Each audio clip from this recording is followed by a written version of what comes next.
অবৈধ প্রেম ভালোবাসা কতই না ভয়ানক এই হারাম রিলেশনশিপ।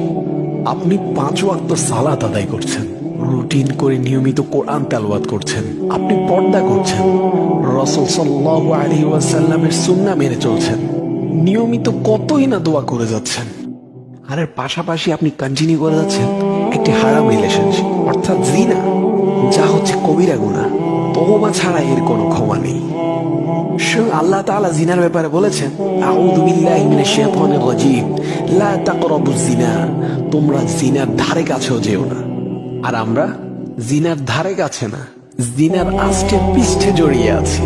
শেষ পর্যন্ত হারাম রিলেশনে থাকা মানুষটিকে জীবন সঙ্গী হিসেবে পাবেন কিনা তারও কোনো নিশ্চয়তা নেই। অধিকাংশ হারাম সম্পর্কের শেষ পরিণতি বিচ্ছেদ অথবা ধোঁকা, অথচ পাপগুলো আপনার আমলনামায় থেকেই যাবে। আবার অনেকেই ভাবে